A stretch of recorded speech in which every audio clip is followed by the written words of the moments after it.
Bhagavad Gita, chapter 2, verse 63.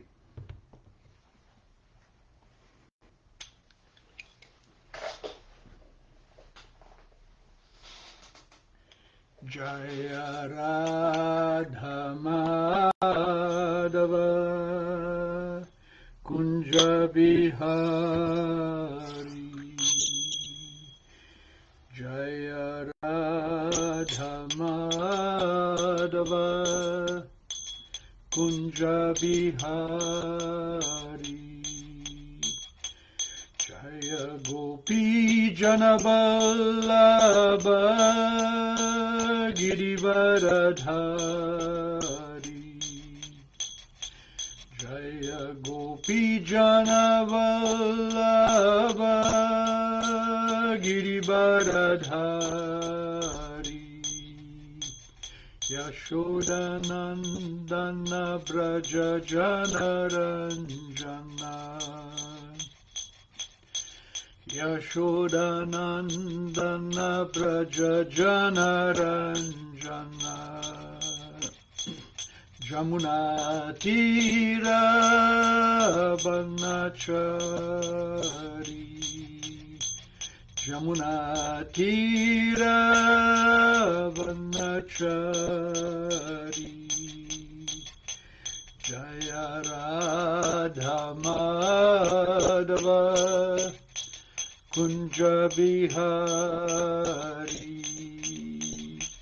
Jaya Radha Madhava Kunja Bihari Jaya Gopi Jana Vallabha Girivaradhari Jaya Gopi Jana Vallabha Girivaradhari Yashodanandana Braja Janaranjana Yashodanandana Braja Janaranjana Jamuna Tira Vanachari Jamuna Tira Vanachari Jaya Radha Madhava Kunja Bihari Jaya Radha Madhava Kunja Bihari Jaya Vishnupada Paramahansa Paribrajakachaja Astotara Sata Shri Srimadhesi Bhaktivedanta Swami Srila Prabhupada Ki Jai Ananta Koti Vaishnava Vrinda Ki Jai Namacharya Haridas Thakur Ki Jai Prem se kaho Shri Krishna Chaitanya Prabhu Nityananda Shri Advaita Gadadhar Shri Vasari Gaura Bhakta Vrinda Ki Jai Shri Shri Radha Krishna Gopa Gopinath Shama Kunda Radha Kunda Giri Govardhan Ki Jai Vrindavan Mathura Dham Ki Jai Navadip Mayapur Dham Ki Jai Jamuna Mai Ki Jai Ganga Mai Ki Jai Bhakti Devi Ki Jai Tulsi Devi Ki Jai Samaveta Bhakta Vrinda Ki Jai. All glories to the assembled devotees. All glories to the assembled devotees. All glories to the assembled devotees. Bhagavad Gita, chapter 2, verse 63. Krodhat bhavati sammoha, sammohat smriti vibhrama, smriti bramsad buddhi nashto, buddhi nashta nashat pranashyati. Krodhat bhavati sammoha, sammohat smriti brahma, smriti bramsad buddhi nashto, buddhi nasat pranasyati. Krodhat bhavati sammoha, sammohat smriti vibhramaha, smriti bramsad buddhi nashto, buddhi nashat pranashyati. Krodhat, from anger. bhavati takes place, sammoha perfect illusion, sammohat from illusion, smriti of memory, vibhramaha bewilderment, smriti bhramsat after bewilderment of memory, buddhi nashaha loss of intelligence, buddhi nashat and from loss of intelligence pranashyati falls down. Translation: from anger delusion arises, and from delusion bewilderment of memory. When memory is bewildered, intelligence is lost, and when intelligence is lost, one falls down again into the material pool. Purport by Srila Prabhupada. By development of Krishna consciousness, one can know that everything has its use in the service of the Lord. Those who are without knowledge of Krishna consciousness artificially try to avoid material objects, and as a result, although they desire liberation from material bondage, they do not attain to the perfect stage of renunciation. On the other hand, a person who is Krishna consciousness knows how to use everything for the service of the Lord. Therefore, he does not become a victim of material consciousness. For example, for an impersonalist, the Lord or the Absolute, being impersonal, cannot eat. Whereas an impersonalist tries to avoid good eatables, a devotee knows that Krishna is the supreme enjoyer and that he eats all that is offered to him in devotion. So, after offering good eatables to the Lord, the devotee takes the remnants, called prasad. Thus everything becomes spiritualized and there is no danger of downfall. The devotee takes prasad in Krishna consciousness, whereas the non-devotee rejects it as material.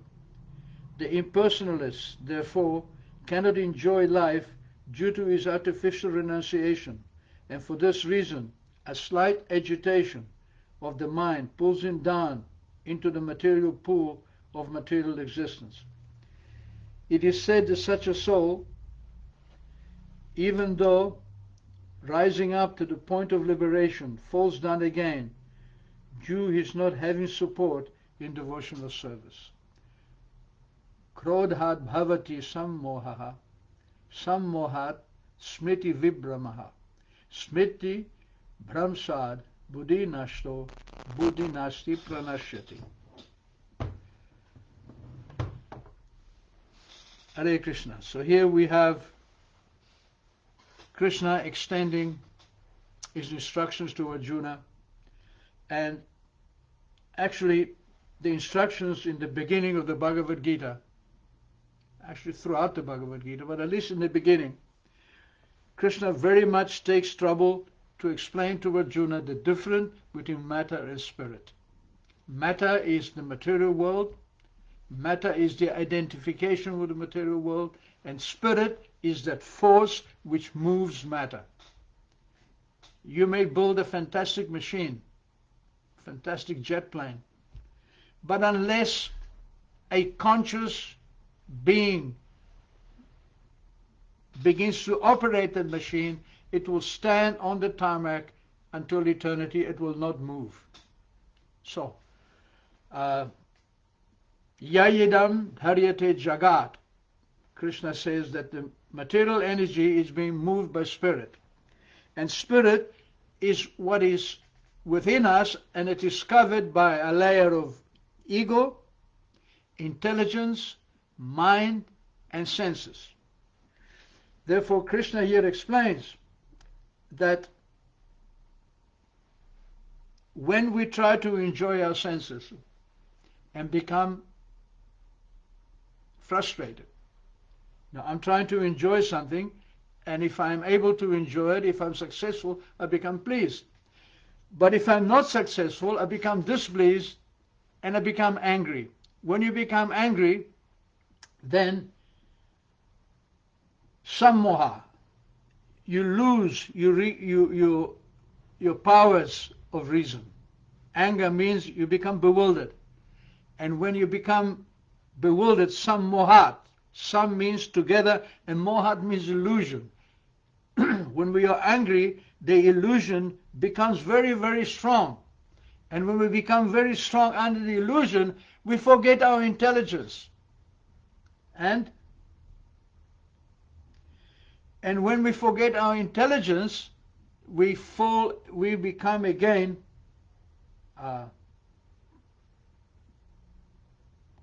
connected to the material energy. So to reverse this, so we're in the material pool, and the devotees are able to exit from this material pool, from this ocean. It is a pool, but it's also called an ocean. Bhavam Buddhi, the ocean of material life. How to get out of this ocean? You have to be intelligence. For example, when I was young, I used to love to swim. I used to live by the ocean. And one time I was visiting the island of Bali, and there had been a big storm, so the ocean was a little agitated, and I went to swim, and somehow there was a strong undercurrent, and I got sucked out beyond the waves. And no matter how strong I swam, I couldn't break through the waves. I forgot. I lost my intelligence because of danger, because I became so much afraid, I forgot to reason. The way to be intelligent in that situation is not to struggle with the ocean, but to surrender to the ocean, to just let go, just float, and then gradually the ocean will flush you, will bring you back to the shore. But I wasn't able to use my intelligence, and I nearly drowned that day. So, to get out of the material pool, we require clear intelligence. And most of us, to be frank, do not have good intelligence. Our intelligence is being used to satisfy our senses. 99.99% of human beings are simply engaged in satisfying their different senses. So that intelligence is not good. So what we do, what a devotee does, he doesn't trust his own intelligence, because he knows that his intelligence can be contaminated in a position of danger or in a position of anger. So what he does, he borrows the intelligence from Krishna. This is exactly what Bhagavad Gita is all about. It's about using Krishna's intelligence. And by using Krishna's intelligence, we always remember our spiritual position. Krishna is already there in our heart. He is very willing to give us intelligence. We cannot do anything. We cannot act. We cannot remember. We cannot forget unless Krishna gives the power in advance. Does that mean that Krishna is responsible when we do something wrong? Can we blame Krishna for the pain and destruction and unfairness of the material world? No, we cannot. It is actually a very popular philosophy. Oh, if God existed, why does he allow people to suffer? Why does he allow war? Why does he allow famine? But it is not like that. Krishna does not allow unless a person deserves. So, Sarvasya Chaham Hridishani Vishnu. Krishna says, I am situated in everyone, Sarvasya, Hridhi, within the heart. Mattaha, from me, Smriti, remembrance, Jnanam, knowledge, Apohanam cha, and forgetfulness. It is coming from Krishna, but it is coming according to our desire and according to our karma. In other words, we may desire something, but before desire there must be deserve. When we deserve something and we desire it, then we achieve it. So according to our desire and our desert, Krishna supplies us knowledge, forgetfulness, and memory. And within the heart, we can always ask that presence. I can understand I am not the body. I know my body. You know your body. I don't know what you're thinking, and you don't know what I'm thinking. I am localized within my body. But Krishna is sarva kshetreshu, is within everybody, within every field of activities. So, this presence of Krishna, we all are aware of this. Although you're not aware of my inner thoughts, and I'm not aware of your inner thoughts, we are both aware of the presence of another entity, another reality, which is called our conscience, that is equal to everybody. This conscience is a manifestation of the supersoul of Krishna. So we can take advantage. And in the conclusion of the Gita, Krishna, after explaining so many philosophical points, he keeps coming back to the same point, Ishvara Sarva Bhutanam Hridesh Arjuna Tishtati, that the Lord is situated within your heart. Brahmayam Sarva Bhutani Yantra Arudani Mayaya. And Sarva Bhutani, every living entity, is riding on this material body, which is just like a machine.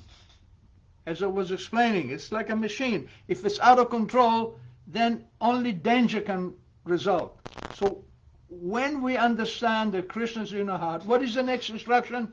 The next instruction is Tam eva sharanam gacha sarva bhavena bharata. My dear Arjun, I am in your heart. You simply surrender to me. Tam eva, to him, to that Ishvara. Sharanam gacha, surrender. Notice that Krishna doesn't say surrender to me. He says tam, to him. And he refers to himself as Ishvara. Even if we don't accept the personality of Krishna, even if we meet people who have no knowledge of Krishna, at least any person, it doesn't matter which background he comes from, anyone who has any intelligence has to understand there is a supreme controller, there is an Ishvara. It's just like when I go out of my door to the tram stop. Every 7 minutes outside my door, there is a tram to the central station. Every 7 minutes. What does that imply? That implies somebody is in charge of the scheduling of the tram. Somebody is in charge of making sure the tram is available, power to run the tram is available, the conductor is available, the driver is available. Therefore, I know there is a tram company who is controlling the situation. If, however, I go out to the tram stop and after 7 minutes there is no tram, or a tram comes every 20 minutes, or it doesn't come at all, then I can say, who the hell is in control here? That's the first thing you say. Who is in charge? Who is in control?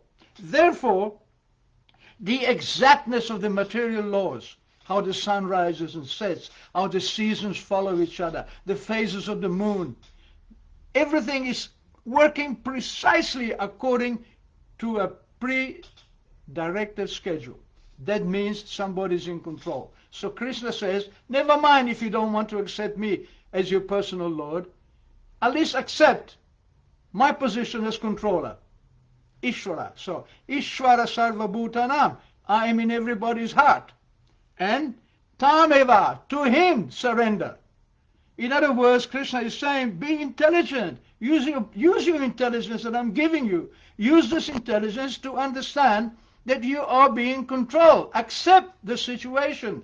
As soon as you accept the situation, you can make progress in spirituality, because accepting the situation that there is a controller and that I am being controlled, that I am not independent, that I'm not free to act in any way I want, to understand there are consequences to my actions, this is the beginning of spiritual life. And it's got nothing to do with Christianity, Hinduism, Islam, Judaism, or any so-called religion.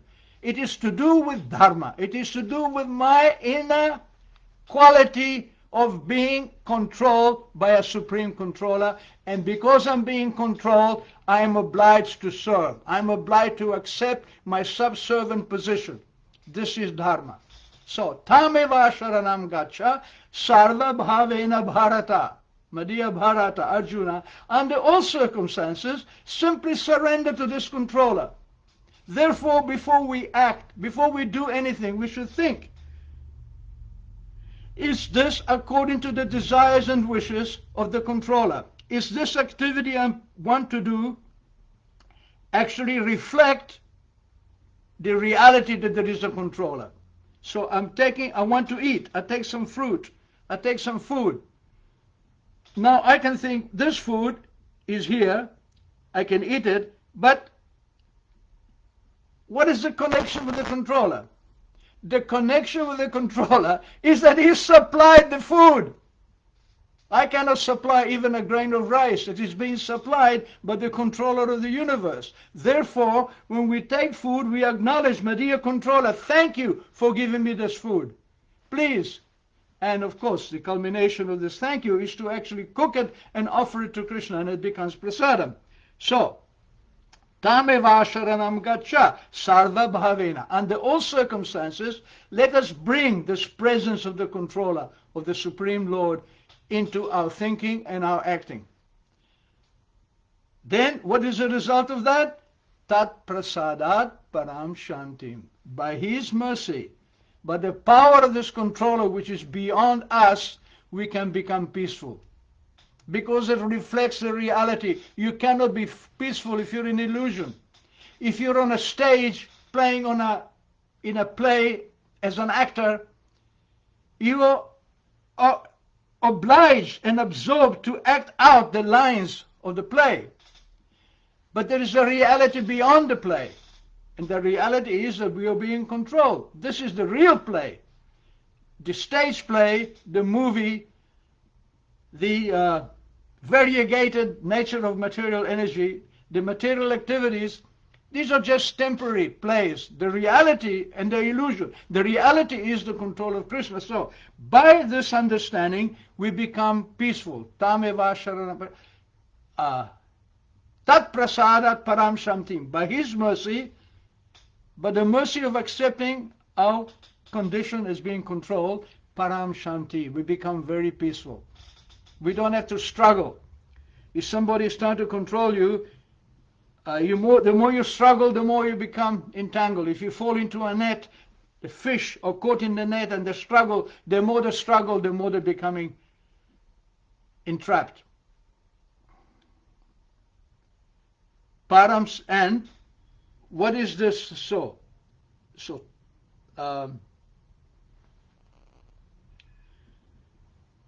Tat prasadat, by the mercy of the controller, param shanti, stanam prapsasi shashvatam. And the result and the definition of this param shanti, or this peaceful nature that you get by the mercy of the Lord, is stanam. Stanam shashvata, a place to stand on, a basis for your life. Stanam means a place, a foundation. Just like a building, it cannot exist without a foundation. The foundation is the most important part of the building. It is the first design, it is the first work. Before you build anything, is to make a foundation. So Krishna is saying that Tat prasadat, by His mercy, param shantim, stanam prapsasi, you will get stanam, a place to stand on, which is shashwatam, which is eternal, which is beyond birth and death. That is how you become free from old age, disease, and death. When you have this foundation, you become free from fear. This is Krishna's great mercy. So, let me carry on a little bit.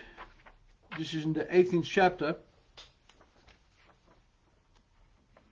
where Krishna is explaining very nicely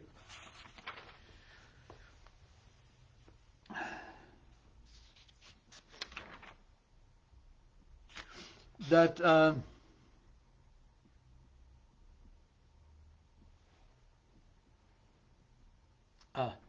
anyhow, we were talking about getting this understanding. How is this mercy of Krishna? How is this conviction? How is this solid platform? How does it become manifest? it becomes manifest in two ways. First, the understanding that the Ishvara, the controller, is within my heart and he is my well-wisher. He will always advise me properly. And we know this. If you do something wrong, there's a little voice, your conscience says, hey, this is not right. You know it. You have to actually become victim of heavy propaganda to be able to overcome this natural tendency to do good.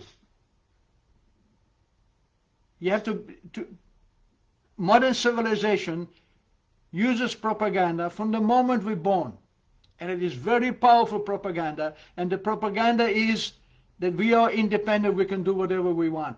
And the propaganda is meant to control us. But if you take the propaganda of Krishna, then that control becomes positive. Whereas the material propaganda means you become more and more entangled. So, you become peaceful and steady on this platform because you know the controller is in your heart, and he becomes known as the Chaitya Guru, or the Guru within our consciousness. And by his mercy, we also get an external Guru. By Krishna's mercy, we receive Srila Prabhupada. And by Prabhupada's mercy, we receive Krishna. And when you come into contact with Prabhupada, then there is so much knowledge to be had from him, so many lectures, so many books. He has taken trouble to give us this perfect knowledge of Krishna because he was Krishna's direct agent. Therefore, we pray to Prabhupada as Vaishnava Thakur. Thakur means almost as good as God. And Bhaktivinoda has this beautiful song called Kripa Koro Vaishnava Thakura. My dear Vaishnava, my dear manifestation of Krishna, please give me your mercy. Shambanda Janiya Bhajite Bhajite Abhimana Hoyadur. That when I get your mercy, when I get a connection with you, my dear Srila Prabhupada, then Abhiman, my illusion, Hoyadur, goes away to a very far place. I become free from illusion. Then Bhaktivinoda says, if I'm thinking that I'm a Vaishnava, Amito Vaishnava Eburi Hoile, Amanina Hobajani. I shouldn't think that I'm a Vaishnava. I shouldn't think that I'm a devotee. Because if I think like that, then I become bewildered. I never become humble. I become proud. We should not be proud that we can make a connection with Krishna. We should not be proud that we got Krishna's mercy, and by his mercy, we got the mercy of Srila Prabhupada. There is no room for pride. We should be humble that we have received such great mercy. That humility is so important. And that humility is important, and it is achieved by not thinking that I'm a great devotee. Otherwise, pratistasha ashe hridoya dushibe. If I'm thinking that if I want pratishta, if I want to be glorified as a Vaishnava, if I want to be glorified as a devotee, if I want to be congratulated that I got some mercy, then my heart becomes contaminated by pride. And then, when you become too proud, you go to hell. Bhaktivinoda says, Hoibuni Ramagami, I'll go to hell. So, Beta Tomara Kinkara Apane Janibo. I know, I should always remember that I'm simply your eternal servant. And that way, if I never forget that I am the servant of Prabhupada, if I really believe I am the servant of Prabhupada, then the desire to become important, the desire to become guru goes away. You might become guru, I might become guru, but not by my desire. One becomes guru despite wanting to be, by his reluctance. So, this is Bhaktivinoda's comment. We're dealing with the Supreme Lord. We're dealing with the greatest of the greatest. Just walk into the garden, see the beauty of the trees and the flowers. Look at the sky, see the beauty of the moon and the stars. You're dealing with some super intelligence. You're dealing with someone who is beyond our power of imagination. So a little humility is called for. A little humbleness. And in this way, we will not become proud. And if we don't become proud, we will become happy. And we will be able to attract the right kind of people. Thank you very much. So, comments are there. Rob Ealings, Hare Krishna, my pranam, and belated birthday wishes. Yes, yesterday was my birthday. I got a lot of wishes and I thank you for that. But frankly, I don't celebrate birthdays. I consider a birthday to be a death day. Even Bob Dylan, he paraphrased Prabhupada. He's not busy being born, he's busy dying. Every day, every birthday is one more year closer to death. Nothing to celebrate. Thank you very much. So, Mandi Priyor, Hare Krishna. And then a major confusion. I love this name. This is the name of my dear God brother, Atmavidya Das. Actually, Atmavidya Prabhu is anything but confused. He's a very pure, very powerful Vaishnava. But his thinking is confused. That is the proper attitude. And he says, humble obeisances to the attending devotees and to the speaker who represent the message as it is. I'll accept that compliment. Because that is my only desire. To be able to present what I heard from Prabhupada without adding anything or changing anything. Never speaking, okay, let's forget. I don't want, never speaking to please or entertain others, but rather speaking that everyone needs to hear. And very lucid and illustrated like that. Thank you. That is a very high compliment. So Krishna Premavati Devi Dasi also logged in. Dandavats pranams and attending devotees. Mandi Praya, it's my birthday tomorrow. Good.